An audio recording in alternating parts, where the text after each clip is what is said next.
Alebo ste z akademického? Koľko je tu od správcov budov? A ste zo strany klienta alebo zo strany poskytovateľa?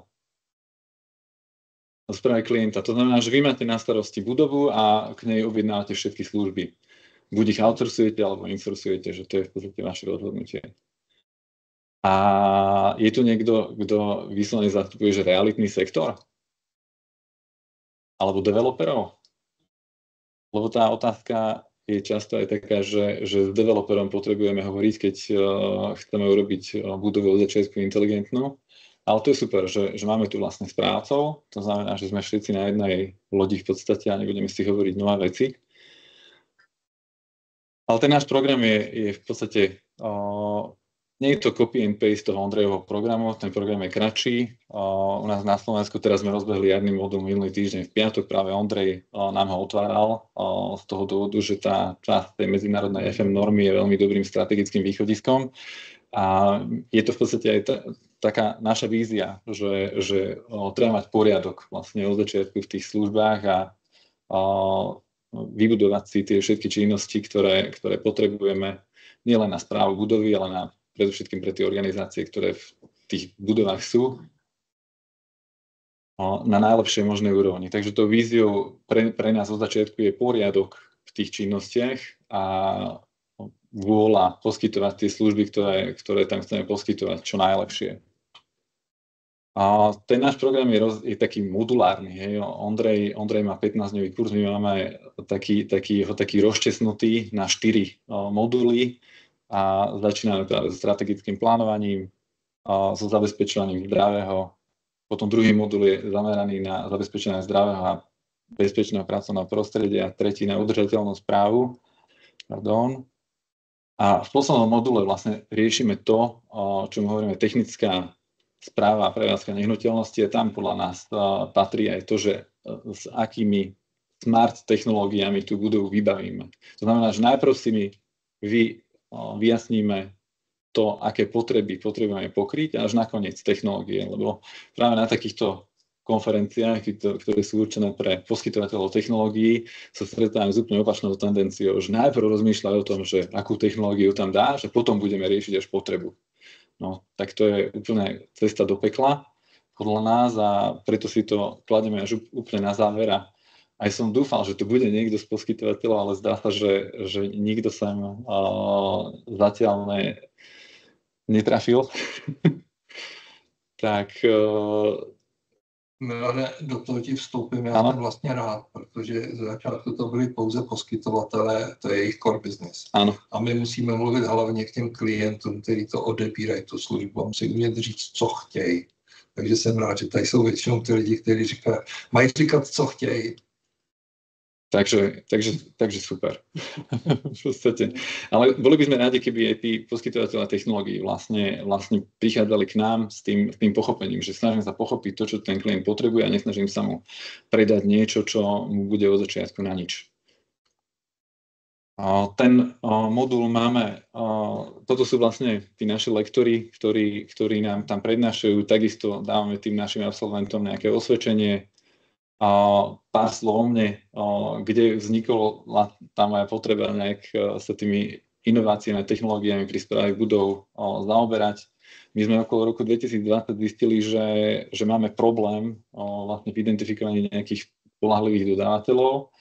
Mali sme na Slovensku, sme poznali jedného dodávateľa Computer Aided Facility Management a práve tam nám implementácia nie celkom dopadla a hľadali sme nejaké alternatívy, tak sme sa rozhodli, že budeme chodiť vlastne trošku aj do zahraničia a odišli sme do Londýna, do meky vlastne inovácií pri správe nehnuteľností a tam práve zakladali takú platformu Unisu, ktorá mapovala vlastne tých dodávateľov technológií pre budovy a vtedy to vyzeralo tak, že v Európe je okolo 3100 vlastne dodávateľov tých inovačných technológií pre realitný sektor a keď sme sa pozreli na tú mapu, tak tam v Čechách a na Slovensku tam svietilo, že 10 z toho je v Čechách a 3 na Slovensku. A my, že fúha, tak to sme ako región dosť zle na tom. Tak sme sme si povedali, že trošku to zmapujeme a vtedy vlastne vznikla tá myšlienka, že založiť PropTech Slovakia a trošku ten sektor zmapovať. A tak sme sa do toho dali. V podstate ja teda pracujem v tom FMI inštitúte. Práve v roku 2020 sme začali spolupracovať aj s tým Smart Building Collective, ktorý robil podľa nás veľmi dobrú robotu na poli tých inovácií práve nehnuteľnosti. Jedna z tých zakladateľiek dokonca riešila tými technológiami na budove problém s burnoutom, čo je vlastne syndrom vyhorenia. Napísala o tom knihu, ako inteligentné budovy a technológie môžu vlastne pomôcť ľuďom v nich predísť tomu, aby vyhoreli v práci. A bola to jedna z vecí, ktorá aj nás tak oslovovala, že tie budovy by v podstate mali fungovať tak, že ľudia tam rádi pracujú, sú motivovaní a predídeme aj takým veciam, aby boli často chorí, aby práve napredovali a aby sme pokryli čo najširšie pole vlastne potrieb s nimi. Tak sme založili vlastne tú platformu PropTech Slovakia, vstúpili sme do Európskej PropTechovej asociácie a každý rok v podstate organizujeme spolu takú celoeurópsku súťaž, kde sa môžu prihlásiť startupy a scale-upy zo Slovenska, korporácie realitné aj technologické tam pôsobia tiež v roli porodcov. A v podstate cieľom je spoznať sa s takými nositeľmi inovácií v Európe a zistiť, že kam ten trend spie a s čím všetkým si môžem pomôcť. A v poslednom roku sme v podstate založili, alebo som porodcom aj ESG súťaže inovátorov, vlastne to Global ESG Awards. Tento rok bol aj druhý ročník na MIPIME v Cannes, bolo vyhlásené súťažou. Zaujímavé je, že čo sa týka také najväčšej ceny, tak to vyhral poľský poskytovateľ TAFM systému. Že veľmi pekný medzinárodný úspech, aj firma z východného bloku, technologický dodávateľ môže v podstate byť hviezdou v tom, ako zabezpečovať ESG služby počas prevádzky budov.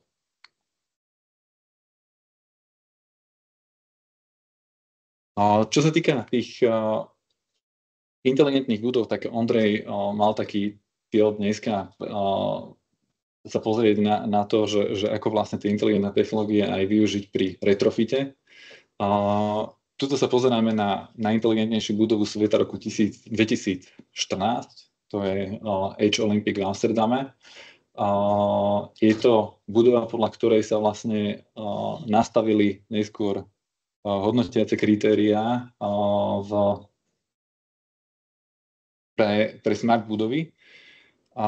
Ona bola od začiatku navrhovaná ako super smart, dosiahla najvyššie BREEAM score v roku 2014, ale nevedelo sa, že či je také niečo možné aj pri starších budovách. Ten istý holandský developer, ale 2 roky na to, alebo 3 roky na to prišiel s nápadom retrofitu starej budovy pošty v Amsterdame a presne tie isté princípy smart budov v nej použil. To je tá budova napravo a cieľom bolo vlastne ukázať celému svetu, že aj zo starej budovy sa dá urobiť nová, superinteligentná. V roku 2019, keď sme boli v Amsterdame, tak sme v tej staršej budove boli a tá návšteva, ktorú organizovala vlastne medzinárodná organizácia IFMA, a tá organizácia tú návštevu vlastne nazvala tak, že budete sa lepšie cítiť, keď z tej budovy vlastne budete odchádzať, ako keď ste do nej prišli, lebo v Amsterdame je proste nie je celkom čistý vzduch, ale v tej budove je tá kvalita vzduchu a to prostredie je zabezpečené tak, že ten vzduch je tam naozaj čistý, toho kyslíku je tam hodne, hladina CO2 sa sústavne monitoruje, ďalších škodlivých látok a sídlia tam veľmi efektívne týmy z celosvetových firiem, ako sú Microsoft a podobne. Tam vysielajú vlastne ľudí na to, aby tam pracovali s inými inovátormi a veľmi dobré prostredie proste na prácu inteligentných budov. A toto je ďalší príklad retrofitu staršej budovy. Toto bola továreň na výrobu klobúkov, z ktorej sa urobila vlastne nová kancelárska budova s coworkingom v Norsku, v Osle. Je to Haussmann Hus, to je továreň na klobúky. A takisto sa dokázať úplná špička v tom, že čo sa vlastne dá do tej budovy dostať z hľadiska technológií, aj to pri rekonštrukcii. Tuto je viacej o tom systéme, čo sa tam hodnotí. Toto výstavisko Ampere je viac menej robené kvôli tomu, že tu sú dodávateľia technológií, ale aj energií a technológií, ktoré vedú k úsporám energie. A tuto vlastne naľavo vidíme taký graf, že tie náklady na energiu pri tej správe budovy alebo pri tom fungovaní bežnej organizácie tvoria len približne 10%, nie 1%. Po vojne na Ukrajine a po energetickej kríze vlastne to stúplo možno na 3-5%, ale stále je to proste zanedbateľná položka z celkového nákladu organizácií. To, čo sú väčšie náklady ako tie energie, tak sú náklady na nájom, v podstate na to, v ktorých priestoroch budem fungovať, tie tvoria približne 10%. A 90% nákladov organizácií tvoria náklady na ľudí. Z toho vyplýva, že pokiaľ chceme tým organizáciám pomôcť, tak presne ten náklad na ľudí by malo byť to, čo sa snažíme tou smart budovou vlastne ovplyvniť, aby ten bol vynaložený efektívne. Nebudeme platiť drahých ľudí, zavrieme ich do nehnuteľnosti alebo do priestorov, ktoré sú nevyhovujúce a nebudú vlastne podávať výkon, nebudú sa tam dobre cítiť. Ten priestor by mal zodpovedať tomu, na čo ich v podstate zamestnávame, mali by sme snažiť im vytvoriť ten priestor. A to je v podstate, to bol aj ten hlavný dôvod, prečo sme sa rozhodli s týmto systémom spolupracovať, lebo sa sústredil na ľudí, na tie potreby, ktoré máme tým ľuďom vlastne v prvom rade pokryť. A on sa aj tak, čo sa týka toho hodnotového zamerania, tento systém zameral. V prvom rade hodnotil to, ako sa tá budova používa, na čo ju tí ľudia používajú. V druhom rade sa používalo na to, že aká je výkonná, koľko spotrebuje energie, koľko spotrebuje vody, koľko produkuje odpadov. V treťom rade na to, ako je zabezpečené vnútorné prostredie, to znamená kvalita vzduchu, kvalita vody, toho, čo tam ľudia pijú. V štvrtom rade, ako dokážeme zabezpečiť tej budove bezpečnosť, a to nie je len fyzickú, to, že vstupy do budovy sú obmedzené, ale aj tú virtuálnu, tú cyber security, tú počítačovú bezpečnosť, lebo čím viacej systémov máte na budove, tak o to viac je náchylná vlastne na nejaké cyberataky a na zlyhania. Čím viacej technológií máte na budove, tak o to viacej poruch môžete očakávať a ste mali byť pripravení. A nakoniec, ale nie v najmenšom merítku, hodnotí to, ako sa môžu užívateľe tej budovy správať. To znamená, viem nájsť cestu do najbližšej zasadačky alebo viem riadiť nejakú návštevu. Viem ovplyvňovať kvalitu vzduchu, keď je vydýchaný vzduch v kancelárskej miestnosti, alebo viem si nechať doručiť poštu, doručiť obed počas dňa, ako efektívne viem fungovať. Viem doraziť do práce tak, že bez problémov nájdem miesto na parkovanie, alebo nájsť alternatívny spôsob dopravy, mestskú hromadnú dopravu, alebo dojsť bicyklom, zaparkovať ho, alebo kolobežkou a nabiť si ju cez deň. To sú všetko otázky, ktoré sa v tomto systéme vlastne hodnotia.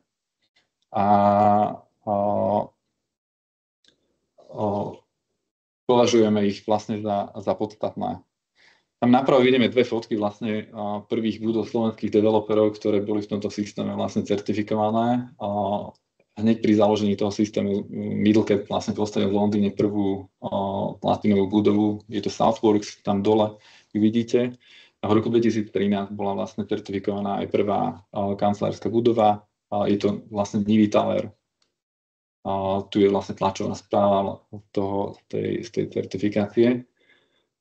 Zaujímavé na tom bolo, že budova bola navrhovaná 5 rokov predtým, ako bola certifikovaná a dosiahla druhý najvyšší certifikát, že to sme boli veľmi radi, že tak do budúcna mysleli navrhovateľia tej budovy. Tu je príklad toho energetického vyšpičkovania. Toto je obchodné centrum v Helsinkách, v SP. Ide o budovu Cityconu, takzvaná Lippulaiva. Ona je zaujímavá tým, že je celá podkopaná termovrtmi a v podstate celá budova, dokonca okolité budovy sú chladené, vykurované s geotermálnou energiou a strecha budovy je pokrytá vlastne fotovoltaickými panelmi, má batériové úložiská, takže funguje ona úplne sebestačne. A je to veľmi, veľmi zaujímavý tiež kus architektonickej, ale aj staviteľskej práce. Nie je to retrofit, ale z hľadiska takej energetickej efektívnosti je to taká naša vlajková loď, ako sme sa pri certifikácii Smart budov stretli. Tu je viac informácií o tom, je tam až 51 km tých geotermálnych vykurovacích vrtov pod tou Lippulaivou, je to obrovské množstvo roboty. Až 2400 m2 solárnych panelov. Že je to v podstate taká lokálna elektráreň a výrobňa tepla. Obrovská. V podstate chceli sme v Bratislave nejak motivovať miestnych developerov, aby niečo podobné skúsili aj v Bratislave, ale vyslovene ich odradilo to číslo 134 nabíjacích staníc na jednom parkovisku, že to v Bratislave pri jednom mall centre to ťažko dosiahnete. Tuto to dosiahli už v roku 2022. Predbehli tú európsku legislatívu, takže sa nám zatiaľ v Bratislave nepodarilo presvedčiť žiadneho developera, aby do tejto certifikácie išiel. Toto je príklad vlastne toho, ako univerzity môžu pristúpiť k smart budovám. V tejto univerzite v Helsinkách Metropolia, čo je vlastne univerzita aplikovaných vied. Študenti majú možnosti vyskúšať tie technológie na vlastnej osi. Vyslovene je tam tak tá infraštruktúra robená, že nie je tam daný jeden dodávateľ, ale vyslovene sa tam hľadajú dodávateľia, ktorí dokážu spolupracovať. A je to veľmi dobrý príklad na to, ako si študenti už počas praxe môžu tie technológie na vlastné ruky obchytkať, na vlastné oči ich vidieť a vyskúšať. Dosiahla tiež Gold Smart Building Certification. A toto je posledná budova. Ak budete v Budapešti, tak kľudne môžete navštíviť. Ona má na vrchu vlastne také obhliadkové centrum. Dá sa stiahnuť aplikácia, zaplatiť lístok hore. Je to budova vysoká 120 metrov a z Budapešti s nej uvidíte asi úplne všetko. Ale čo je podstatné, je to centrum molu a sú tam také ideje premietnuté do praxe, ako napríklad bezpapierová kancelária. Že tam v tejto budove sa uprednostňuje to, aby ste nepoužívali papier, ale v podstate fungovalo len s mobilnými telefónmi a s počítačmi, aby sa neprodukoval žiadny vlastne zelený alebo nezelený odpad, nejaká záťaž pre udržateľnosť. Je to zároveň aj tak dosť tam maturovali na tejto budove, že ten program na smart certifikáciu tejto budovy trval dlho rokov, si tam vylámali zuby na množstve plánov, ktoré si mysleli, že sami zrealizujú, ale ukázalo sa, že potrebujú silného, skúseného integrátora tých služieb. A je to aj taký príklad tých technológií, že na tejto budove, keď sme počítali technológie, tak im nestačili vlastne je tam viac ako 30 smart technológií na tej budove a nestačili im ani formuláre, ktoré štandardne na budovách máme, že už taká čierna mora pre riadenie takého počtu technológií, ale so správnym integrátorom sa to dá veľmi pekne zjednodušiť a zariadiť a sú takí na trhu. Toto je vlastne taká online pozvánka na to, keď budete v Budapešti, kľudne môžete navštíviť a tú budovu pozrieť. Ak by tu boli nejakí poskytovateľa technológií, Smart Building Certification certifikuje aj riešenia. Je to veľmi zaujímavý spôsob, ako si to riešenie vyskúšať presne v tom istom systéme, ako certifikujeme budovy. To znamená, že poskytovateľe riešení si vedia povedať, že ako to ich riešenie pomôže tej budove dosiahnuť určitý typ certifikátu. Toto je napríklad jedno riešenie medzinárodného poskytovateľa softveru aj pre inteligentné budovy, ale aj pre facility management. A presne je tu znázornené, že ktorým z tých 5 modulov najviac pomôžu. Je tam ešte aj znázornené, že ktorým ESG režimom tieto technológie dokážu pomôcť. A je to taká snaha o zjednotenie pohľadu na potreby tej budovy. Hej, že v podstate ide o certifikačný systém, ktorý je vytvorený pre budovy a dodávateľa technológií si môžu overiť, že nakoľko tie ich riešenia môžu tým budovám vďaka tomu certifikačnému systému pomôcť. Neviem, či ste sa stretli, Česká republika je jednou z 20 krajín Európskej únie, kde sa testuje Smart Residence Indicator. Je to tiež téma, ktorá môže súvisieť s veletrhom Ampere, lebo to vychádza z európskej legislatívy o energetickej efektívnosti budov.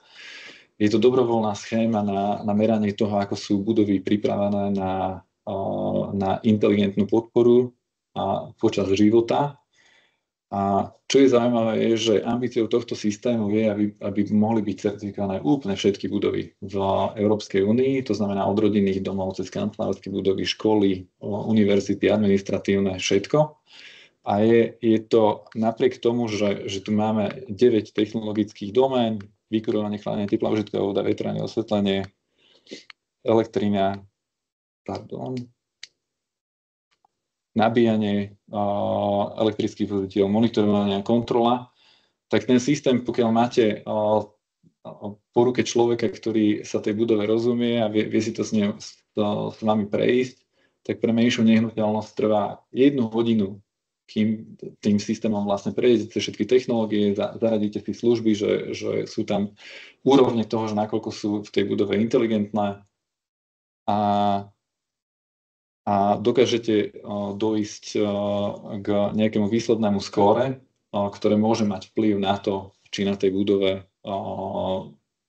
dostanete úver, alebo viete povedať, že nakoľko tá budova bude prospievať tomu, aby sa tam ľudia cítili dobre a nakoľko je energeticky efektívna, nakoľko odpovedá treba spotrebám energetickej siete na dodávky elektrickej energie. A na Slovensku zatiaľ tento systém ešte netestujeme. Je to v podstate témou mojej dizertačnej práce na stavebnej fakulte Technickej univerzity v Bratislave. A to znamená, že my sa ešte len na túto cestu pripravujeme, že v Českej republike sa už testovalo nejakých budov. Že máte s tým skúsenosti niekto s týmto? Alebo zatiaľ vôbec? Že je to niečo, čo sa vás možno v budúcnosti dotkne, lebo je taká ambícia, že energetickí auditori, ktorí vydávajú energetické certifikáty, tak budú robiť aj toto. A vychádza to z tej istej legislatívy, je to zatiaľ dobrovoľná schéma a je možné, že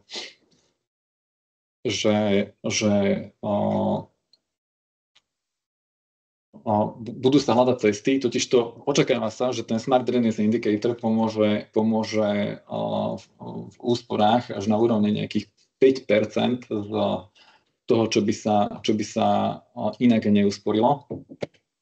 Vedie to k vyššej efektivite, vedie to k tomu, že ľudia budú rozmýšľať nad tým, ako tu budú lepšie pripraviť na automatizáciu a viacej usporiť elektrické energie. A tiež to má stimulovať vlastne investície do smart technológií. Malo by to viesť k tomu, aby sa porovnávalo to, že kedy sa oplatí nainštalovať smart technológie a kedy to bude mať želaný účinok na peňaženku, na životné prostredie a kedy to skrátka bude dávať zmysel. Že to je dôvodom aj implementovania tejto schémy a v podstate pretlačania tých smart budov do praxe. A posledná vec, ktorej som sa chcel dotknúť, lebo sa nás dosť dlhé obdobie už dotýka.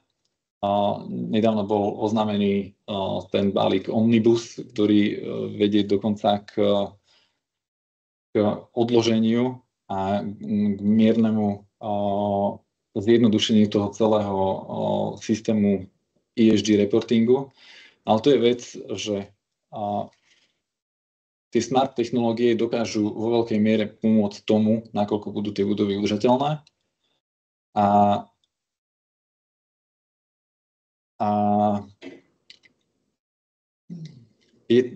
Bola by škoda nevyužiť vlastne ten potenciál, ktorý je v nich ukrytý. Ten ESG reporting, vychádza to z CSRD smernice, čo je vlastne Corporate Social Responsibility Directive, či Sustainability Reporting Directive, Corporate Sustainability Reporting Directive, pardon. Tak tým zmyslom je to, aby nie je to len reporting, nie je to len to, že vy budete monitorovať, nebudete nič meniť. Ten CSRD reporting je čarovný práve v tom, že vy musíte mať tú stratégiu nastavenú a musíte tam navrhnúť nejaké kroky. To je základom toho reportingu, nejaké KPI ukazovatele udržateľnosti a tie treba v čase vlastne sledovať. A tie technológie, ktoré tam na tých budovách viete navrhnúť, tak sú jedným z veľmi bohatých zdrojov toho, ako tú udržateľnosť vylepšiť, vyšperkovať, ako sa dostať k cieľom, ktoré si tá budova môže v budúcnosti stanoviť. A tu je taký timeline. Viem, že na Slovensku celoeurópsky sa očakávalo, že 50 000 firiem bude podľa tohto nového režimu vlastne povinných reportovať. Prečo sa to realitného sektoru tak strašne dotýka, je, že práve tieto najväčšie firmy sú najväčšími vlastníkmi nehnuteľností a zároveň najväčšími užívateľmi, nájomcami. Sú to podniky, ktoré využívajú najviac toho nehnuteľného majetku a tým pádom firmy, ktoré ten majetok spravujú, sú tým jedinečným nástrojom, ktorý im bude tie dáta vedieť dať. Hej? Preto sú správcovské organizácie vlastníky tých nehnuteľností, lebo vy keď máte nejaký nehnuteľný celok a k vám sa bude chcieť nasťahovať veľká firma, tak od vás bude chcieť reportovať tie dáta. A keď vy ich budete mať v dispozícii, tak budete mať veľkú výhodu. Budete vedieť, že čo tá firma potrebuje, lebo má viac ako 1000 zamestnancov celoeurópsky a potrebuje to reportovať, potrebuje si nastaviť stratégiu, keď vy im tam napíšete, že áno, máme na budove implementovaný takýto systém, vy sem prichádzate ako nájomca, viete si to dať do svojej stratégie, viete si to nastaviť takéto KPI, my vám v tom vieme pomôcť, tak získavate veľkú konkurenčnú výhodu. Čiže preto to je vlastne pre správcov nehnuteľnosti, vlastníkov nehnuteľnosti také zaujímavé, lebo je to veľká obchodná príležitosť. A tu je v podstate taký sumár toho, že kde sú tie ESG parametre podľa tej štruktúry ECRS, čo sú vlastne európske štandardy udržateľnosti.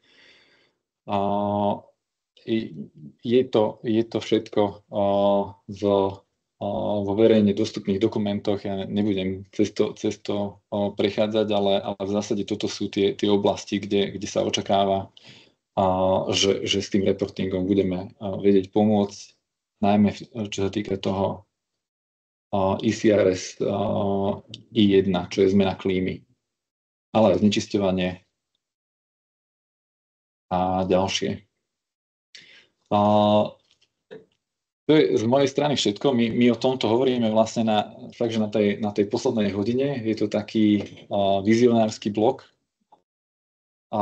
čo sa týka smart budov, lebo nie všetky budovy sú, s ktorými sa v praxi stretávame, smart. Aj ten systém Smart Building Certification sa orientuje preto hlavne na áčkové budovy, ale vidíme tam, že sú tam trendy na to, aby sa sledovala tá úroveň smart budov a inteligentných budov aj pri menších budovách, pri starších budovách, pri retrofitoch. A preto to vlastne do toho nášho vzdelávacieho programu zaraďujeme a preto sme si mysleli, že aj na takomto fóre to bude zaujímavé. To je z mojej strany všetko. Ďakujem za pozornosť. Já moc děkuju. Já tady k tomu snad jediný dodatku, takový trošku jako děkuju Milane za přednášku moc. Já jsem nedávno byl na takovém semináři, který byl svolaný do poslanecké, ne do sněmovny, ale do jednoho salonku v poslanecké sněmovně České republice na ESG, ještě toho před tím vyhlášením, že to ESG se posouvá o 2 roky. A bylo to teda hlavně zaměřené na to S, to social a governance. A já jsem tam byl jako host.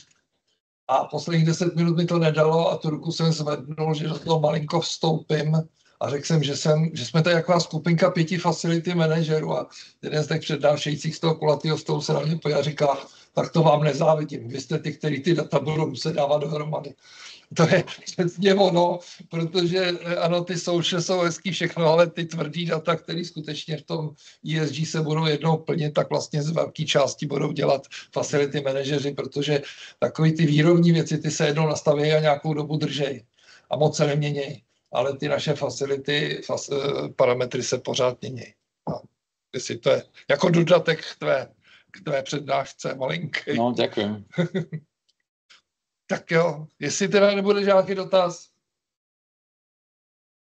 Jo, určitě, ptejte se. Zase budu opakovat pro lidi na síti, omlouvám se. Indikátor inteligentní stavenosti, nebo přesně přeložila. To je vlastně v podstatě průkaz energetické náročnosti. Zapracovat v nějaké bodě doplněno. U kterého bude mít váhu, nebo je to vyloženě testovací režim v tom, že se bude třeba vědět na tohle víc, nebo co bude víc, jo, nebo je to nezbytné. Já to opakuju, jestli můžu prosít. Dotaz je, jestli vlastně ten indikátor, který to KPI pro ty inteligentní budovy, jestli vlastně se blíží k tomu průkazu energetické náročnosti budovy a jaký je v tom ten poměr, případně další. A my si to robíme srandu presne v tomto smere, že vychádza to vlastne z oblasti energetickej efektívnosti a preto hlavným cieľom je to, aby tam bola zabezpečená energetická efektívnosť. Ale tí tvorcovia a tie poradenské firmy, ktoré na tom modeli spolupracujú, tak si uvedomujú, že ten dosah je ďaleko väčší. Že v podstate aj tá energetická efektívnosť nezávisí len od toho, že aké sú tam v podstate technológie, ale závisí aj od toho, že ako sa tam užívateľia môžu správať. Lebo keď tam bude zima, tak oni budú proste kúriť, hej? Budú chcieť, tam prikonatá ich potreba bude väčšia a je tam vlastne v tom modeli zarátaný aj model toho, ako to dopadá na tú spokojnosť tých zamestnancov. Je to tam predfixované, preto sa to musí v každej republike Európskej únie, v každej krajine Európskej únie špeciálne testovať a prispôsobať podmienkam, lebo tie podmienky sú iné. Tá kalibrácia je iná v Taliansku a iná vo Fínsku. V Taliansku sa nemusí toľko kúriť a vo Fínsku sa nemusí toľko chladiť napríklad a preto tam ten dopad na tú spokojnosť sa nebude predpokladať taký veľký v jednej krajine ako v druhej a treba to nakalibrovať. Že ten model v podstate musí Česká republika nakalibrovať si tak, aby im čo najviac zodpovedal jej podmienkam a cieľom je energetická efektívnosť, ale nie len to. Je tam cieľom aj to, aby sa tam ľudia v tej budove v podstate mali cítiť, aby to zodpovedalo potrebám v tej klimatickej zóne. Já si totiž pamatuju, jak jsem narazil na několik uživatelů zlatých platinových lídů budov a oni říkají, mně se tam tak strašně nepříjemný v té budově. Ale je to hrozně těžké nastavit úplnou automatizaci a přitom, aby ta psychika o to tady budeme mít přednášku o té sociologické stránce, aby ty lidi najednou neměli pocit, že ta techniku vlastně nemůžou ovlivňovat, nemůžou s ní pracovat. Když si můžou otevřít okno, je to dobrý. A když nesmí si otevřít okna, jsou jako v té krabičce zavřený. No a teďka to je otázka nastavit k tomu tu energetiku, ty všechny parametry. V Českej republike sa testovalo, myslím, 8 budov. Je to inak dostupné všetko na internete. A ten systém je nastavený tak, že máte 7 stupňov tých pripraveností. Od A najviac pripravenej až po G. A, B, C, D, E, F, G. Myslím, že všetky tie budovy, ktoré sa testovali v Českej republike, tak boli školy, nejaké verejné budovy a boli tam vyslovene, že vyšli, že FG, tie posledné triedy. Že naozaj, že tých systémov tam nebolo veľa, bežnej budovy, ale v podstate sa zistí medzera toho, kde je tá pripravenosť najvyššia a kde je najnižšia. A z toho sa, lebo ono sa to robí celkom jednoducho. Dostanete Excel model, kde máte vymenované tie služby, ktoré k tomu prispievajú v každej z tých 9 oblastí. A v podstate z toho modelu vám vyjde úroveň, na ktorej je to pripravené. Hej, na to, keď je to na 100% pripravené, tak tam už s inteligentnými technológiami nič viac nenarobíte. Je to proste na max v tej krajine. Ale tu sa vlastne vybrali na testovanie a to je dobré, že sa vybrali budovy, ktoré mali veľké medzery, čo sa týka sledovania parametrov, ktoré by tam dávali zmysel a vyšli z toho tie výsledky, že vy vlastne z toho Excelu vám vypadne aj to, že čo ešte môžete na tej budove naviac, aby ste dosiahli vyššie skóre. Jako chápu, že je to dobře, že se vám z našeho pohledu, když se zase vrátím k důkazu energetické náročnosti budov, kdo to jako vymýšlí ty parametry, kdo jako kdyby z toho udělá prostě něco, co já dneska mít Ačkou budovu je v podstatě povinnosť. Nepovinnosť, ale jako třeba nějaké kancelářské budovy si to úplně jako nedovedí vystavit. Musí sa významne renovovať, aby to dosiahlo. Mluvám na síti, že to neslyší, ale paní říká, že to je jako trošku složitý dneska, kdo vymýšlí ty koeficienty, kdo vymýšlí ty parametry, potom porovnání s praxí, že dneska je těžké dosáhnout některých těch parametrů, že to už je nadarano. Jestli to dobře parafrázuju, to vaši řeč. Jo. Soláry třeba, když hodím si na střechy pár soláru a mám pár vodíků navíc, mně přijde jako... To, co říkáte, je vždycky otázka, jaký systém máte, kdo to nastavuje a tak dále. To se asi měla na mysli, že každý ten systém je trošku jinak, priority něco jiného. Nevýhodou je, že je to statický systém, ktorý vám povie to, že v danom momente, ako to, čo tam všetko je nainštalované, ale nehovorí nič o tom, nakoľko sa to v reále využíva.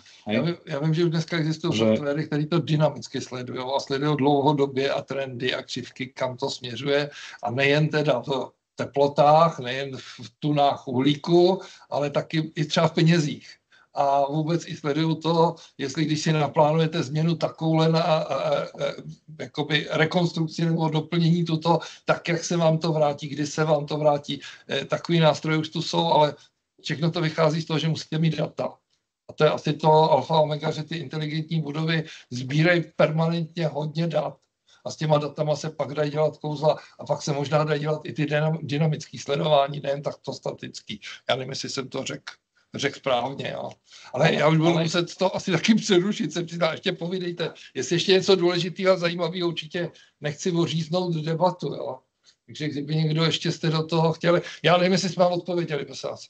Asi moc ne, ale vidím podle vaší tváře, že to asi není úplně to, co jste chtěla slyšet. No, asi nejsme ty první.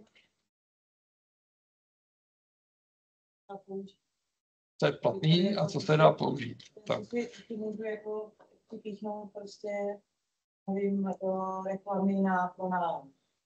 Jasně, to znamená ten certifikát, že se dá marketingově dneska využít, prodávat se. Ano, je to pravda, že to dneska k tomu je směřovaný, protože zcela na rovinu na začátku byli někdo, kdo si chtěl trošičku vymyslet něco, co i pro něj bude obchodně zajímavý. Vždycky musíte platit za to, že dostanete ten certifikát. Ten systém je v podstate dobrovoľná schéma, hej, že je to dané na štát. Momentálne sa to iba testuje, nikde to nie je povinné. My sme ho vyskúšali v prípade toho CityConu, Lippulaiva, to mall centrum, čo malo tie geovrty. My sme si vtedy ten model naštudovali, sme ho tam v podstate exportovali a oni si tú budovu aj s tým modelom prešli. Ale všetko to bolo dobrovoľné, že oni vyslovene si z toho robili len ako aktivitu k dobru, že vyslovene ako na marketingový ťah, že je to prvá proste budova, ktorá je vo Fínsku v tom certifikačnom systéme vlastne odskúšaná a vychádza to takto. Hej? Aj ten celý certifikačný systém, ten Smart Building Certification, to je čistý marketing. Nie je to vôbec povinné a je to vyslovene na preukázanie toho, že robím pre tých užívateľov max. To jsou všechny lídy, brámy, všechno tohle to je směřovaný k tomu, že to máte placko. Němci mají pri tých energetických certifikátoch je to iné. Takže energetické certifikáty jsou povinné. No tak, já už to nebudu protahovat, protože máme ještě tady další přednášející a bylo by škoda obrat o čas. Milane, moc děkuju za přednášku.